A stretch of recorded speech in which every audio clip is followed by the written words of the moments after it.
Part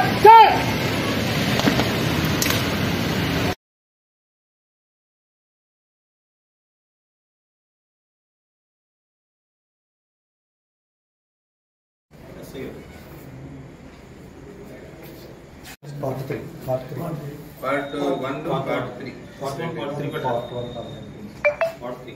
Check చేస్తున్నారా? చేస్తున్నారు.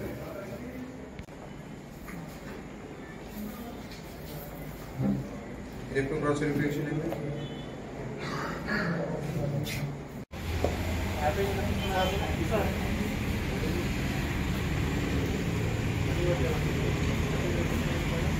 అన్ని స్టేషన్స్ ఇన్స్పెక్షన్ మనం చేస్తాము. సో ఇన్స్పెక్షన్ భాగంగా 2022, 23, 24లో నమోదైన కేసెస్ పురోగతి ఏంటి, కేసెస్ ట్రెండ్ ఏంటి, అంటే ఈ స్టేషన్లో వివిధ విలేజెస్ లో ఎట్లాంటి క్రైమ్ రిపోర్ట్ అవుతుంది, ఆ ట్రెండ్ స్టడీ చేయడం జరుగుతుంది.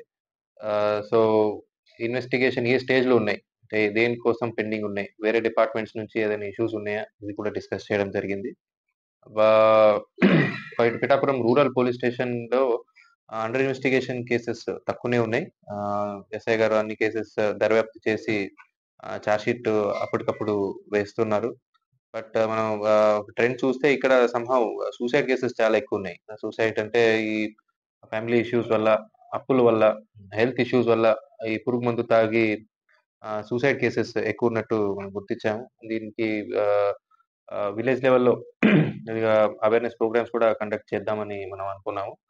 దీంతో పాటు లా అండ్ ఆర్డర్ ఇష్యూస్ కూడా ఏమున్నాయో అవి కూడా డిస్కస్ చేయడం జరిగింది. రూరల్ ప్రాంతంలో చిన్న చిన్న డిస్ప్యూట్స్, చిన్న చిన్న గొడవలు, ల్యాండ్ డిస్ప్యూట్స్ కావచ్చు, అక్కపక్క ఇంటి మధ్య డిస్ప్యూట్స్ అలాంటివన్నీ ఉన్నాయి. అవి కూడా ఆ ఇష్యూస్ లా అండ్ ఆర్డర్ ఇష్యూగా మారకూడదని ఎలా చేయాలి, ఏం చేయాలి, బైండ్ ఓవర్ చేయాలా లేదా మీటింగ్ పెట్టి అవన్నీ సాల్వ్ చేయాలా, వివిధ డిపార్ట్మెంట్స్ అంటే ఒక్కొక్కసారి రెవెన్యూ దగ్గర, సర్వే దగ్గర పెండింగ్ ఉంటాయి. అవి కూడా ఎలా మనం దృష్టి సారించాలని కూడా అనుకోవడం జరిగింది. దీంతో పాటు స్టేషన్ రికార్డ్స్ ఏమున్నాయి, దాదాపు ఒక 60 రికార్డ్స్ ప్రతి స్టేషన్ లో రిజిస్టర్ మెయింటైన్ చేయడం జరుగుతుంది. సో అన్ని రికార్డ్స్ కూడా మనం చెక్ చేసాము. జిల్లా మొత్తంలో మనం గాంజా మీద ప్రత్యేక నిఘా పెట్టడం జరిగింది. యాంటీ గాంజా బీట్స్ అని సపరేట్ గా మనం మార్చేస్తున్నాము. ఇటీవల ఇక్కడ కూడా 2 కేసులు మనం నమోదు చేయడం జరిగింది. ఒక కేసులో ఆల్మోస్ట్ ఎంత 80 కేజీస్, ఆల్మోస్ట్ ఒక 80 కేజీస్ ఆటోలో వెహికల్ చెకింగ్ చేసుకున్నప్పుడు పట్టుకోవడం జరుగుతుంది.